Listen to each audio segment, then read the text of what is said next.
Episode 39, My Humble Store. In some parts of the world, getting a job is so difficult that people set up their own small business to survive. And since a formal business can get extremely costly, these individuals create simple makeshift stores to sell their products instead. For Michelle, after a few years of selling secondhand bag packs on the side of the streets, she had finally saved up money to run a small store nearby her home. Michelle was excited as it was proof to her that it was a result of her hard work of starting from nothing to finally having her own humble store. Michelle was also ecstatic at the low cost of rent. Part of her thought that she had found a hidden gem, but another part of her thought that it was possibly due to the location of the store, as it was along a narrow lane away from the main road. But soon enough, Michelle would find out the reason why the cost of rent was low, and that it would be a horrifying lesson that she would never forget. So the day finally came as Michelle began her basic renovation work, and within a month, her store and goods were ready to sell. Over the first few days, there weren't many customers that entered her store, but as she was closing it one night, Michelle looked around her neatly placed items and was just grateful at how the store had finally come to fruition. The next morning, however, as she opened the store at 9 a.m. as she always does, she saw that some of her bags that she hung on the walls were on the floor. It seemed as though a strong gust of wind had blown the bags quite a distance from where they were hung. Michelle felt that this was unlikely, as the air ventilation level was too low to cause her bags to have been blown off the hanger. She also considered if someone had broken into her store, but was quick to brush off the idea, especially since the other parts of the store were untouched and the money in the cash register was still neatly in place.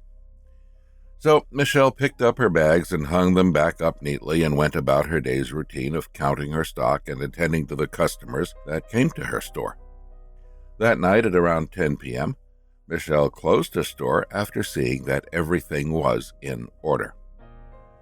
The following morning, Michelle was shocked to see that her bagpacks were on the floor again. And this time, the position of her glass cabinet, where the more expensive bagpacks were placed, was closer to the entrance than it was the day before. Seeing how there was no way that the large cabinet was moved by the wind, Michelle now knew that something wasn't right. As she was now more confident that someone might have broken into her store, Michelle called the police. Investigations were carried out, but the police couldn't find any fingerprints or any signs that someone had broken into the place. So the police advised Michelle to install CCTVs in her store.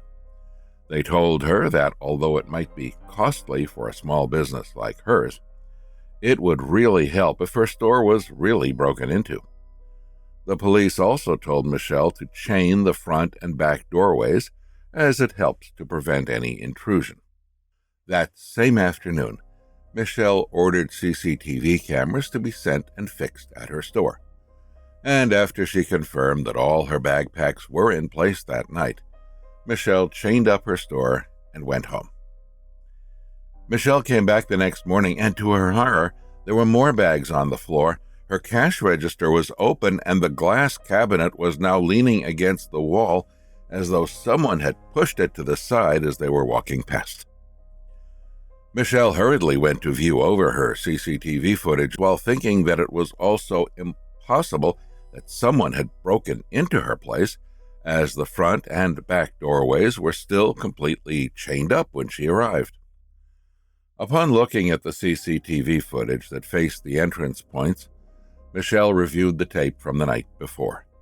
She then forwarded to 11 p.m., 12 a.m., to 1 a.m., until she opened the store that same morning.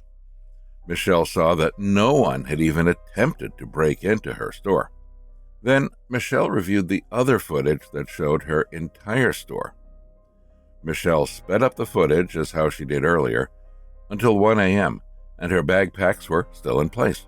Michelle continued forwarding the footage until it was about 3 a.m., and that was when she saw the bags hung on the wall begin slightly swaying back and forth. Suddenly, what she saw next on the footage shocked her. The bagpack began swaying more vigorously, flew off as though it was pulled out and thrown on the floor. Michelle then saw other bagpacks that were hung behind the first bagpack also flew off the bar before dropping on the floor. As all this was happening, there was no one caught in the footage. After which, she saw the glass cabinet moving sideways swiftly as though someone had pushed it hard to the wall. Soon after, the footage showed her cash register drawer open as though it was being forcefully pulled out. Michelle was now sure that no one had broken into her place, and also sure that it wasn't strong winds causing it. Michelle knew that it was definitely the supernatural doing this, and whatever spirit that was lingering there didn't want her there.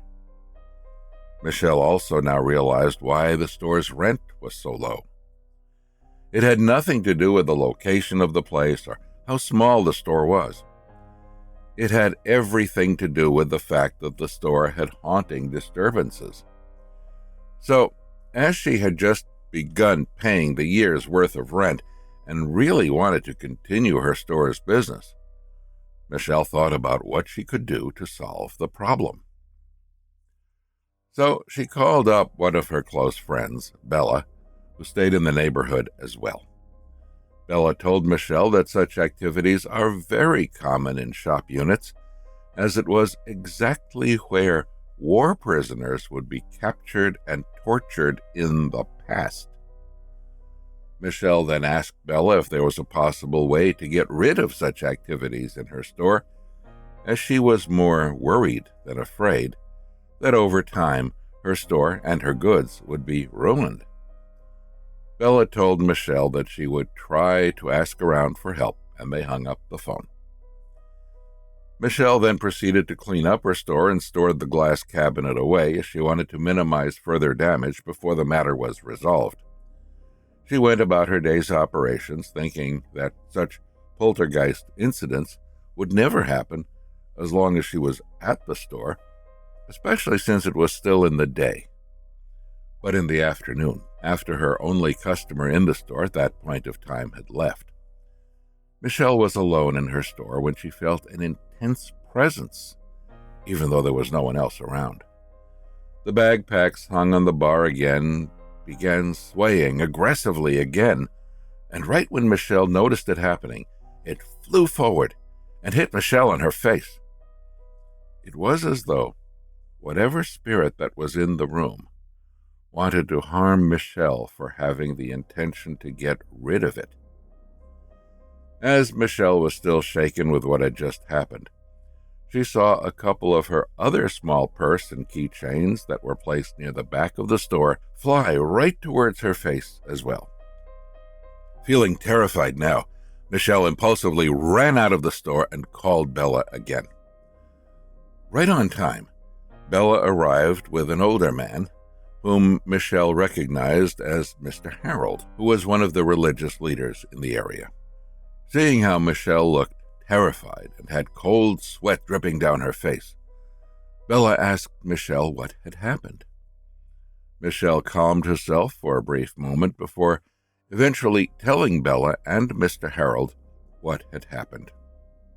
Mr. Harold then told both Michelle and Bella to stay outside the store, away from the entrance, as he could feel the intense rage from the spirit in the store. All Michelle heard afterwards was what seemed like a short but loud prayer, but a loud thud before Mr. Harold shouted in pain. Immediately, Michelle and Bella knew that something had gone wrong. They entered the place and saw Mr. Harold lying on the floor with a cut on his head, and saw the metal bar which was used to hang the bags was no longer intact on the wall, and was instead on the floor, near Mr. Harold. Michelle and Bella then called the ambulance, who attended to Mr. Harold, and then called for the police to assess the matter in the store. The police came, and together with Michelle and Bella, they took a look at the CCTV footage of when Mr. Harold was inside the store alone. The footage showed that the metal bar seemed to have been tugged out and detached from the wall, even though there wasn't anyone near the bar. While Mr. Harold had his back facing the bar then flew across the room and hit the back of Mr. Harold's head, which led him to shout in pain and fall. Michelle's family members came shortly after, and after they too saw the footage, they advised Michelle against continuing to operate her business in such a dangerously haunted place. Michelle agreed and closed her store that same day. Over the next few weeks, after negotiating with the landlord, Michelle managed to get a refund for half of her year-long rent payment, as the unit owner admitted that such occurrences do happen. She just never thought it would get too violent as it did with Michelle. The owner then decided to stop making the unit available for rent for the safety of others. Michelle went back to selling on the side of the streets as she began saving money again until she could afford to open another store elsewhere. It wasn't exactly a happy ending to Michelle's horror story, but it was definitely a rare and intense poltergeist experience that she could continue to tell her grandkids for years to come.